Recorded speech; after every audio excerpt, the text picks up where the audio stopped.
ఒకసారి ఊహించుకుందాం, ఒక పెద్ద నిధి ఉన్న గదికి సంబంధించిన ఖచ్చితమైన పాస్వర్డ్ ఒకరికి తెలుసు అనుకుందాం. కాని ఆ గది తలుపు ముందు నిలబడిన ప్రతిసారీ ఆ పాస్వర్డ్ టైప్ చేయడానికి చెయ్యి ముందుకు రాదు. వినడానికి చాలా విచిత్రంగా ఉంది కదా, కాని నిజ జీవితంలో చాలామందిమి ఇలాగే జీవిస్తున్నాం. అవును, నిజమే. అదొక రకమైన మానసిక సంఘర్షణ. అదే కదా, ఏది ఒప్పు, ఏది తప్పు, కోపాన్ని ఎలా తగ్గించుకోవాలి, ప్రశాంతంగా ఎలా ఉండాలి అనే విషయాలన్నీ మన మెదడుకు స్పష్టంగా తెలుసు. ఖచ్చితంగా తెలుసు. కాని తీరా ఒక సమస్య ఎదురైనప్పుడు ఆ జ్ఞానాన్ని ఆచరణలో పెట్టలేక ఎక్కడో ఆగిపోతాం. మనకు తెలిసిన జ్ఞానం మన ప్రవర్తనగా ఎందుకు మారదు? ఇది చాలా లోతైన ప్రశ్న. అందుకే ఈరోజు మన ఈ డీప్ డైవ్లో ఈ అతిపెద్ద మానసిక వైరుధ్యానికి సమాధానం వెతికే ప్రయత్నం చేద్దాం. మన ముందుకు వచ్చిన మూల సమాచారం బ్రహ్మకుమారీస్ సంస్థ అందించిన ఒక విశేషమైన ఆధ్యాత్మిక తత్వశాస్త్ర సందేశం. అవును, ఈ మూలగ్రంథం మన సమస్యకు చెబుతున్న ప్రధాన కారణం అంటే ప్రాక్టికల్గా అనుభవం లేకపోవడం. కరెక్ట్. ఈరోజు మనం అనుభవం యొక్క అథారిటీ మరియు స్వరాజ్య ఆత్మ అనే భావనలను నిష్పాక్షికంగా విశ్లేషిద్దాం. అసలు ఒక విషయాన్ని తెలుసుకోవడానికి, దాన్ని నిజంగా అనుభూతి చెందడానికి మధ్య ఉన్న మానసిక శాస్త్రం ఏమిటో డీకోడ్ చేద్దాం. తప్పకుండా. ముందుగా ఈ టెక్స్ట్ బ్రాహ్మణ ప్రపంచం అనే ఒక ఆసక్తికరమైన కాన్సెప్ట్తో మొదలవుతుంది. అసలు ఈ పదం వెనుక ఉన్న ఉద్దేశ్యమేమిటి? చూడండి, ఈ మూలగ్రంథం ప్రకారం ఇక్కడ బ్రాహ్మణులు లేదా బ్రాహ్మణ ప్రపంచమంటే ఏదో ఒక కులానికో మతానికో సంబంధించిన పదం కాదు. ఓ, అంటే ఇదొక మెటఫర్ లాంటిదా? అవును, సరిగ్గా చెప్పారు. విశ్వంలోనే అత్యంత విశేషమైన, అత్యున్నతమైన ఆత్మిక స్పృహ గలిగిన ఆత్మల సమూహాన్ని ఈ టెక్స్ట్ ఆ పేరుతో పిలుస్తోంది. కోట్లాది మందిలో అతి కొద్దిమంది మాత్రమే ఒక ఉన్నతమైన సత్యాన్ని గ్రహించి పరమాత్మ వారసత్వానికి అధికారులుగా అవుతారని ఇది ప్రతిపాదిస్తోంది. వారినే ఈ సందేశంలో బ్రాహ్మణులు అని వ్యవహరించారు. ఆసక్తికరం. ఈ గ్రంథం వీరిని వర్ణిస్తూ వీరు జన్మించగానే వీరి మస్తకంలో ఒక శ్రేష్టమైన భాగ్యరేఖ గీయబడి ఉంటుందని, వీరు నేరుగా ఒక దివ్యమైన ప్రేమను పొందుతారని చెబుతోంది. అంటే ఇది కేవలం ఒక బిరుదు కాదు, ప్రతి కర్మలోనూ అత్యున్నతమైన ఆత్మిక మత్తులో లేదా స్పృహలో జీవించే ఒక అంతర్గత మానసిక స్థితిని ఈ పదం సూచిస్తోందన్నమాట. కరెక్ట్. రోజులో ఉదయం 1 గంట, సాయంత్రం 1 గంట ధ్యానం చేయడం మాత్రమే కాదు, వారి జీవితమే ఒక నిరంతర యోగంగా ఉంటుందని ఈ గ్రంథం చెబుతోంది. ఎగ్జాక్ట్లీ. కానీ ఇక్కడే అసలు సమస్య వస్తోంది. మన దైనందిన జీవితంలో నేను కేవలం ఈ శరీరాన్ని మాత్రమే, ఈ భౌతిక గుర్తింపును మాత్రమే అనే ఒక బలమైన భావన ఉంటుంది కదా. అవును, దాన్నే ఈ టెక్స్ట్ దేహాభిమానం అంటోంది. అది మనలో చాలా బలంగా నాటుకుపోయి ఉంటుంది కదా. మరి ఈ దేహాభిమానానికి, ఆ ఆత్మిక స్పృహ లేదా స్వమానానికి మధ్య ఉన్న సంఘర్షణను ఈ మూల సమాచారం ఎలా వివరిస్తోంది? ఈ సంఘర్షణను వివరించడానికి ఈ గ్రంథం ఒక అద్భుతమైన అనాలజీని, అంటే ఒక పోలికను ఉపయోగించింది. అదే చీకటి మరియు వెలుగుల సిద్ధాంతం. చీకటి మరియు వెలుగు. అవును, ఈ తత్వశాస్త్రం ప్రకారం దేహాభిమానమనేది ఒక చీకటిలాంటిది. సాధారణంగా మనం చీకటిని పారద్రోలడానికి కత్తులు, కర్రలు తీసుకుని చీకటితో యుద్ధం చేస్తామా? లేదు కదా, అదొక వ్యర్థ ప్రయాస. అదే, కేవలం గోడకున్న ఒక చిన్న లైట్ స్విచ్ ఆన్ చేస్తాం. స్విచ్ వేయగానే చీకటితో పోరాడాల్సిన పని లేకుండానే అది దానంతటదే మాయమవుతుంది. వావ్, ఇది చాలా సింపుల్ అండ్ పవర్ఫుల్గా ఉంది. అవును కదా. అలాగే మనలో ఉన్న కోపం, స్వార్థం, అహంకారం లాంటి అశుద్ధమైన దేహాభిమానపు పొరలను తొలగించుకోవడానికి మనం శ్రమపడాల్సిన పని లేదని ఈ టెక్స్టు వివరిస్తోంది. అంటే పోరాడాల్సిన అవసరం లేదా? లేదు. నేనొక శ్రేష్టమైన, శాంతియుతమైన ఆత్మను అనే ఒక స్వమానం స్విచ్ ఆన్ చేస్తే చాలు, దేహాభిమానమనే చీకటి దానంతటదే సమాప్తమైపోతుందని చాలా సరళంగా ప్రతిపాదిస్తోంది. లైట్ స్విచ్ అనాలజీ వినడానికి చాలా బావుంది. చీకటితో యుద్ధం చేయవద్దు, వెలుగును తీసుకురండి అనడం ఒక మంచి ఫిలాసఫీ. కాని దీని కొంచెం ప్రాక్టికల్గా ఆలోచిద్దాం. ఒక మనిషి మెదడు అనేది ఖాళీగా ఉన్న చీకటి గది కాదు కదా. అవును. అందులో ఎన్నో ఏళ్లుగా, అంటే ఈ టెక్స్ట్ చెప్తున్నట్లుగా ఏకంగా 63 జన్మలుగా పాతుకుపోయిన బలమైన అలవాట్లు, భావోద్వేగాలు ఉంటాయి. కరెక్ట్. ఇన్ని జన్మల దేహాభిమానం అనే పర్వతాన్ని కేవలం ఒక్క క్షణంలో ఒక స్విచ్ వేసినట్లు ఎలా కూల్చేయగలం? ఈ ఫిలాసఫీ కొంచెం వాస్తవానికి దూరంగా అతిశయోక్తిగా అనిపించడం లేదా? ఈ చిక్కుముడిని గ్రంథం ఎలా విప్పుతోంది? మీరు లేవనెత్తిన ఈ పాయింట్ చాలా లాజికల్గా ఉంది. ఖచ్చితంగా ఇది పైపైన ఆలోచిస్తే అతిశయోక్తిగానే అనిపిస్తుంది. కానీ ఇక్కడే ఈ గ్రంథం అనుభవం యొక్క అథారిటీ అనే ఒక లోతైన మానసిక సూత్రాన్ని పరిచయం చేస్తోంది. అనుభవం యొక్క అథారిటీ. అవును. ఆ లైట్ స్విచ్ ఉదాహరణనే మళ్ళీ లోతుగా విశ్లేషిద్దాం.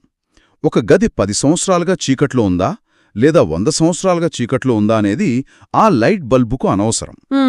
అవును. 100 ఏళ్ల చీకటి కదా అని పోవడానికి 100 ఏళ్లు పట్టదు కదా.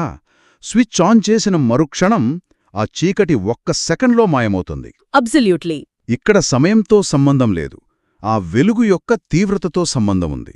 అదేవిధంగా 63 జన్మల దేహాభిమానం ఉన్నప్పటికీ నేనొక ఆత్మను అనే సత్యాన్ని కేవలం మెదడుతో ఆలోచించడం కాకుండా నిజంగా అనుభూతి చెందగలిగితే, అంటే ఇది జస్ట్ ఒక థాట్లా కాకుండా ఫీల్ అవ్వాలన్నమాట.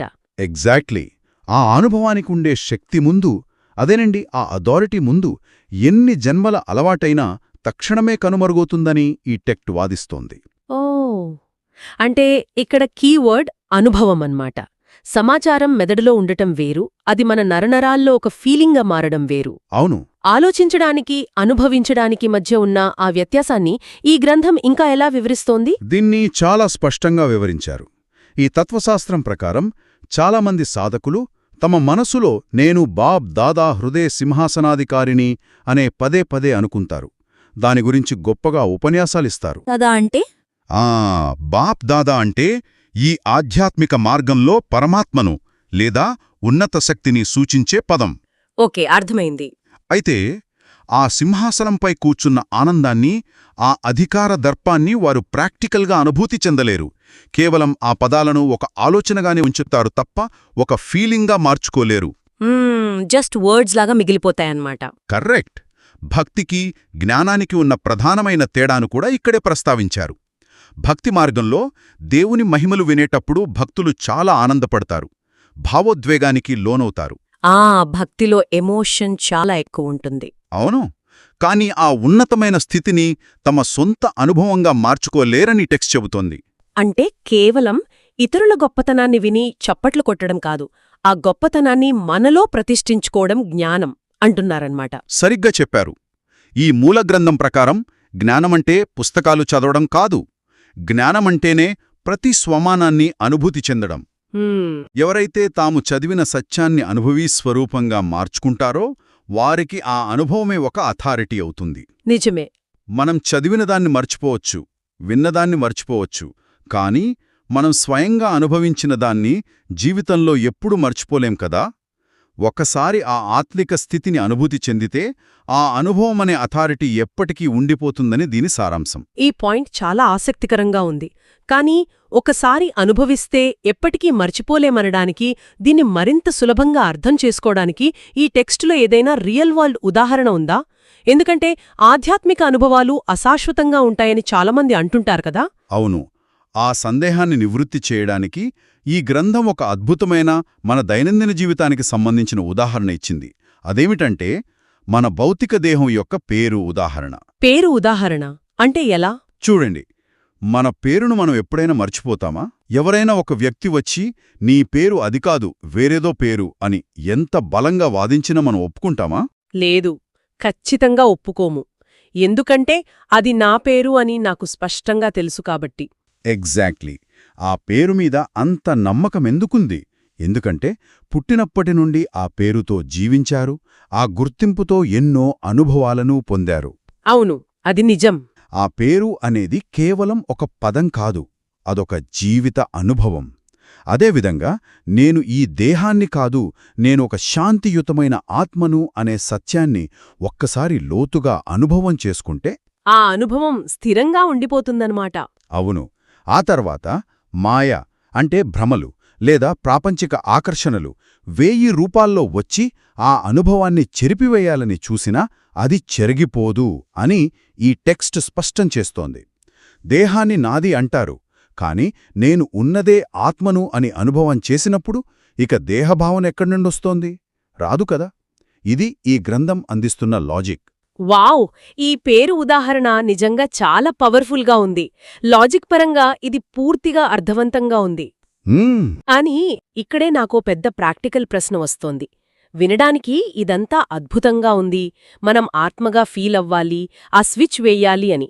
కానీ ఒక సాధారణ మనిషి ఉదయం లేచినప్పటి నుండి రాత్రి పడుకునే వరకు ఎన్నో పనుల్లో మునిగిపోయి ఉంటాడు. అలాంటప్పుడు ఈ అనుభవీ స్వరూపంగా మారడానికి, ఆ స్విచ్ పై ఎల్లప్పుడూ మన చెయ్యి ఉండేలా చూసుకోవడానికి ఈ గ్రంథం ఏమైనా ప్రాక్టికల్ ఫ్రేమ్వర్క్ను సూచిస్తోందా? ఖచ్చితంగా సూచిస్తోంది. ఎవరైతే ఈ అనుభవీ స్వరూపులుగా మారాలనుకుంటారో వారు ప్రధానంగా 4 సబ్జెక్టుల్లో సాధన చేయాలని ఈ టెక్స్ట్ వివరిస్తోంది. 4 సబ్జెక్టులా? అవేంటి? అవి జ్ఞానం, యోగం, ధారణ మరియు సేవ. ఈ 4ంటిని కేవలం పైపైన కాకుండా వాటి వెనుక ఉన్న సైన్స్ను వివరిస్తోంది. మొదటిది జ్ఞానం. ఇక్కడ జ్ఞానమంటే సమాచారాన్ని మోయడం కాదు, ఆ సమాచారాన్ని ఆచరణలో పెట్టడం. అప్పుడే అది బుద్ధికి లైట్ మరియు మైట్గా మారుతుందని చెప్పారు కదా. కరెక్ట్. రెండవది యోగం. యోగమంటే కళ్ళు మూసుకుని కూర్చోవడం కాదు, యోగాయుక్త స్థితి అనగా నిరంతరం ఆ ఉన్నత శక్తితో మానసిక అనుసంధానం కలిగి ఉండటం. ఓకే, మొదటి 2 అర్థమయ్యాయి. మరి మూడవది ధారణ అంటే ఏమిటి? ఇది మన బేస్లైన్ మైండ్ సెట్ను ఎలా మారుస్తుంది? ధారణ అంటే పవిత్రత మరియు దైవిక గుణాలను మన స్వభావంలో ఇముడ్చుకోవటం. మనం చేసే ప్రతి కర్మలో, చూసే చూపులో, మాట్లాడే మాటలో ఆ గుణాలు ప్రతిబింబించాలి. ఇది మెదడును ఎలా మారుస్తుందంటే, మనం పదే పదే ఒక గుణాన్ని, ఉదాహరణకు శాంతిని ఆచరించినప్పుడు మన నాడీ వ్యవస్థ దానికి అలవాటు పడుతుంది. అప్పుడు శాంతి అనేది మనం తెచ్చిపెట్టుకునే భావన కాదు, మన సహజ స్వభావమైపోతుంది. అంటే అది మన క్యారెక్టర్గా మారిపోతుంది. కరెక్ట్. ఇక 4వది సేవ. సేవ అంటే కేవలం భౌతికంగా ఇతరులకు సహాయం చేయడం మాత్రమే కాదు, మనస అంటే ఆలోచనల ద్వారా, వాచ మాటల ద్వారా, కర్మన పనుల ద్వారా నిరంతరం ఇతరులకు మేలు జరిగేలా ప్రవర్తించడం. ఈ 4 స్తంభాలపై నిలబడినప్పుడే ఆ అనుభవం స్థిరంగా ఉంటుందని ఈ సిద్ధాంతం చెబుతోంది. ఈ 4 సబ్జెక్టుల ఫ్రేమ్వర్క్ చాలా సమగ్రంగా ఉంది. అయితే ఈ దేహాభిమానాన్ని వదిలిపెట్టే ప్రయాణంలో ఎవరు ముందుంటారు అనేదానిపై ఈ గ్రంథంలో ఒక ఆసక్తికరమైన చారిత్రక లేదా పౌరాణిక ప్రస్తావన ఉంది. అవును. పాండవులు మరియు మాతల అంటే మహిళల గురించి ప్రస్తావిస్తూ ఈ సిద్ధాంతం ఒక పవర్ డైనమిక్ను ఎలా వివరిస్తోందో కొంచెం చెబుతారా? ఇది చాలా ఆసక్తికరమైన కోణం. ఈ టెక్స్ట్ పాండవుల ఉదాహరణను తీసుకుని సంఖ్యాబలం కంటే నిశ్చయం ఎంత ముఖ్యమో చెబుతోంది. పాండవులు కేవలం 5గురైనా తమ ఆత్మీక మత్తుతో, అంతర్గత నిశ్చయంతో వారు విజయులయ్యారని, ఆ చరిత్ర ఇప్పటికీ గుర్తుంచుకోబడిందని వివరిస్తోంది. గ్రేట్. మరి మాతల గురించి? ఇక మాతల గురించి చెబుతూ, కాలచక్రంలో అర్ధకల్పం పాటు అంటే చరిత్రలో సగం కాలం మహిళలకు సామాజికంగా, ఆధ్యాత్మికంగా సరైన స్థానం కాని, పదవి కాని లభించలేదని ఈ గ్రంథం అంగీకరిస్తోంది. అంటే చారిత్రకంగా అణచివేతకు గురైన వారికి ఈ ఆధ్యాత్మిక మార్గంలో ప్రాధాన్యత ఇస్తున్నారా? అవును. ఈ గ్రంథం ప్రతిపాదిస్తున్న సిద్ధాంతం అదే. ఈ పరివర్తనా సమయంలో ఉన్నత శక్తి వారికి శక్తులుగా గుర్తింపునిచ్చారని చెబుతోంది. వావ్! ఇది చాలా ప్రోగ్రెసివ్గా ఉంది కదా. ఇప్పుడు ప్రతి విభాగంలో ఆత్మజ్ఞాన పంపిణీలో మాతలను ముందుంచారని వివరిస్తోంది. సామాజికంగా గుర్తింపు లేని వారికి ఆధ్యాత్మికంగా అత్యున్నత అధికారం లభించడమనేది వారిలో అపారమైన ఆత్మవిశ్వాసాన్ని నింపుతుంది. ఖచ్చితంగా. అందుకే వారికి భగవంతుడు వచ్చింది మాకోసమే అనే ఒక గర్వం, అదృష్ట భావన ఉంటుందని వివరించారు. దేవుడితో ఉండే సంబంధం గురించి కూడా చాలా స్వేచ్ఛాయుతమైన భావన ఇక్కడుంది. దేవుణ్ణి కేవలం ఒక యజమానిలా కాకుండా సమయానికి తగినట్లుగా దోస్తుగా కూడా చేసుకోవచ్చని ఈ టెక్స్ట్ చెబుతోంది. భగవంతుడిని ఒక కమాండర్లా కాకుండా ఒక మిత్రుడిగా చూడటమనేది ఖచ్చితంగా ఒత్తిడిని తగ్గిస్తుంది. సరే, ఇదంతా బావుంది. ఈ ఉన్నతమైన భావనలను ఆచరించడానికి సరైన వాతావరణం ఉండాలని చెబుతూ ఈ గ్రంథం మధుబన్ వాతావరణం గురించి చాలా గొప్పగా వర్ణించింది. అవును. సుదూర ప్రాంతాలలో కూర్చుని వినడానికి, మధుబన్కు వచ్చి స్వయంగా వినడానికి రాత్రికి పగలుకు ఉన్నంత తేడా ఉందని ఎందుకన్నారు? చూడండి, మధుబన్ అనేది బ్రహ్మకుమారిస్ యొక్క ప్రధాన ఆధ్యాత్మిక కేంద్రం. దీని వెనక ఒక స్పష్టమైన మానసిక శాస్త్రం ఉంది. మనం ఇళ్లల్లో ఉన్నప్పుడు వందలాది బాధ్యతలు, సమస్యలు మన మెదడును చుట్టుముట్టి ఉంటాయి. అవును, ఎప్పుడూ ఏదో ఒక టెన్షన్. కానీ మధుబన్ లాంటి ఒక స్వచ్ఛమైన ఆశ్రమానికి వెళ్ళినప్పుడు అక్కడ బుద్ధికి కేవలం ఒకటే పనుంటుంది. లౌకిక బాధ్యతలేవీ ఉండవు. కేవలం ఆత్మిక వాతావరణాన్ని ఆనందించడం, జ్ఞానాన్ని చదువుకోవడం ఇంతే వాళ్ళ దినచర్య. ఓకే.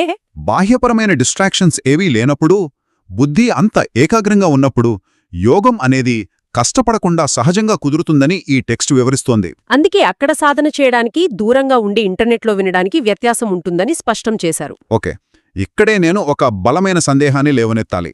చెప్పండి. ఈ గ్రంథం మధుబన్ లాంటి వాతావరణాన్ని పొగడటం బాగానే ఉంది. అక్కడ బాధ్యతలు లేవు కాబట్టి సులభంగానే ఆత్మిక స్థితి వస్తుంది. కాని సాధారణ మనుషుల పరిస్థితి వేరు కదా.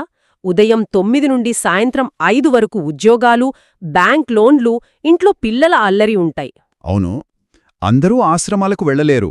అదే కదా, వారెవరూ తమ బాధ్యతలను వదిలిపెట్టి మధుబన్కు పారిపోలేరు కదా. మరి రియల్ వరల్డ్లో, ఈ ట్రాఫిక్లో, ఈ ఆఫీస్ పాలిటిక్స్లో ఉన్న సాధారణ మనిషికి ఈ ఫిలాసఫీ ఎలా ఉపయోగపడుతుంది? ఈ కల్లోలమైన జీవితంలో ఆ స్వమానం స్విచ్ పట్టుకుని ఎలా నిలబడాలి? మీరు సరిగ్గా ప్రాక్టికల్ పాయింట్ని పట్టుకున్నారు. ఈ గ్రంథం ఈ వాస్తవ జీవిత సమస్యల నుండి పారిపోమని ఎక్కడా చెప్పడం లేదు. మరి ఏం చెప్తోంది? పైగా సమస్యలొచ్చినప్పుడే ఆ అనుభవం యొక్క అథారిటీని ఎలా ఉపయోగించాలో వివరిస్తోంది. ఒక సమస్య వచ్చినప్పుడు సాధారణంగా మనం ఏం చేస్తాం? ఆ సమస్య గురించి గంటల తరబడి ఆలోచిస్తాం, విశ్లేషిస్తాం, బాధపడతాం. అవును, ఓవర్ థింకింగ్ చేస్తాం. ఈ గ్రంథం ఏమంటుందంటే, అనుభవీ మూర్తులు అనుభవం యొక్క అథారిటీతో సమస్యను క్షణంలో సమాధాన స్వరూపంగా పరివర్తన చేస్తారు. అంటే వారి మైండ్ సెట్ సమస్య చుట్టూ తిరగదు. వారి ఆత్మిక శక్తి ద్వారా వారే స్వయంగా ఒక పరిష్కారంగా మారిపోతారని ఈ టెక్స్ట్ వివరిస్తుంది. అంటే ప్రాబ్లం సాల్వింగ్ మోడ్ నుండి ఒక అడుగు ముందుకేసి తామే ఒక సొల్యూషన్ లాగా ప్రవర్తించడం అన్నమాట. ఎగ్జాక్ట్లీ. ఇది వినడానికి చాలా పవర్ఫుల్గా ఉంది. దీని వివరించడానికి ఈ గ్రంథం ముగింపులో ఒక ఆసక్తికరమైన కాన్సెప్ట్ని తీసుకొచ్చింది. అదే ఎవర్ రెడీ మైండ్ సెట్. అంటే భవిష్యత్తులో ఏదో జరుగుతుందని ఎదురుచూడటం గురించి కదా.